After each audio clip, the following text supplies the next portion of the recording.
7 बार जब भगवान विष्णु भी असहाय हो गए। ये वाक्य सुनकर ही मन हिल जाता है। वो विष्णु जो समय को भी रोक सकते हैं, जो एक चक्र से ब्रह्मांड हिला सकते हैं, जिनकी एक इच्छा से जन्म और मृत्यु का चक्र चलता है, क्या वो भी कभी कुछ न कर पाने की स्थिति में थे? अगर भगवान ही असहाय हो जाए तो इसका मतलब है ब्रह्मांड में कोई ऐसी शक्ति है जो शक्ति से भी बड़ी है। आज हम जानेंगे वो शक्ति क्या है और वे 7 घटनाएं कौन सी हैं जिनमें भगवान विष्णु ने चाहकर भी हस्तक्षेप नहीं किया।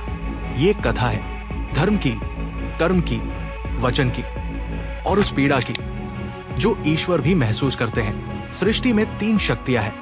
ब्रह्मा सृजन करते हैं, शिव संहार करते हैं और विष्णु संतुलन बनाए रखते हैं। पर संतुलन का कार्य सबसे कठिन है, क्योंकि यहाँ भावनाएं भी हैं, कर्तव्य भी और नियम भी।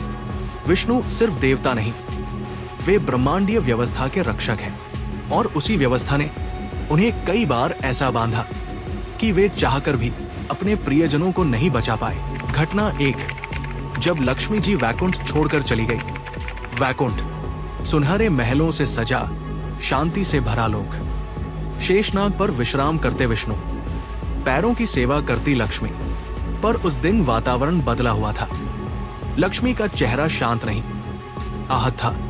प्रभु, लक्ष्मी बोली, आप धर्म की रक्षा करते हैं, पर क्या आपने कभी देखा आपके निर्णयों से कितनों का हृदय टूटता है? देव असुर युद्धों में पक्षपात, भक्तों की परीक्षा, निर्दोषों की पीड़ा। लक्ष्मी का हृदय करुणा से भरा था। विष्णु समझा रहे थे, देवी, जो होता है कर्म के नियम से होता है, पर प्रेम तर्क नहीं सुनता। लक्ष्मी ने कहा, जब तक संसार पीड़ा में है, मैं वैकुंठ में सुख से नहीं रह सकती। और वे चली गई। विष्णु ने रोका नहीं। क्यों? क्योंकि प्रेम आदेश नहीं, स्वतंत्रता चाहता है। ईश्वर भी हृदय पर अधिकार नहीं जमा सकते।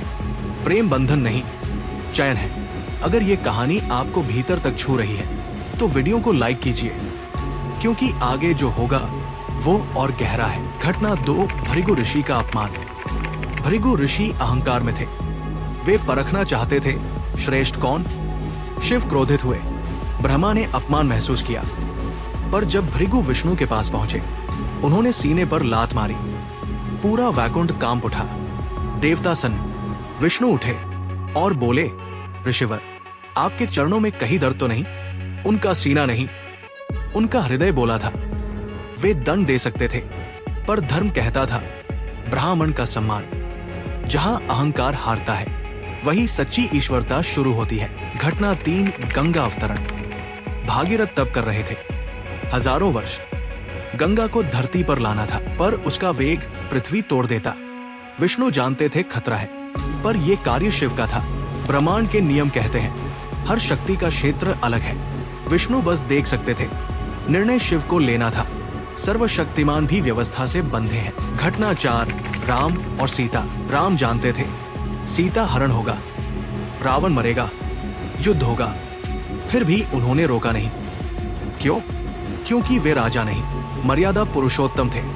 वन में रोते राम, सीते सीते, ये ईश्वर का नहीं, मानव हृदय का रोना था। भूमि का स्वीकार करने का अर्थ है सीमाएं स्वीकार करना। अगर राम का ये मानवीय रूप आपको भावुक करता है तो चैनल को सब्सक्राइब करें। ऐसी गहरी कथाएं यहीं मिलेंगी। घटना 5, अभिमन्यु की मृत्यु। कुरुक्षेत्र, धूल, रक्त, शंखनाद। कृष्ण जानते थे अभिमन्यु मरेगा। वे रोक सकते थे, पर युद्ध के नियम, कर्म का फल। अभिमन्यु गिरा। कृष्ण मौन थे, उनकी आंखों में आंसू थे।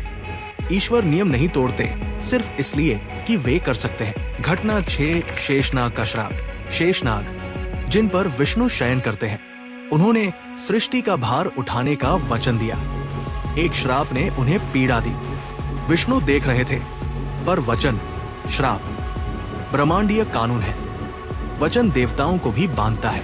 घटना 7, यादव वंश का विनाश।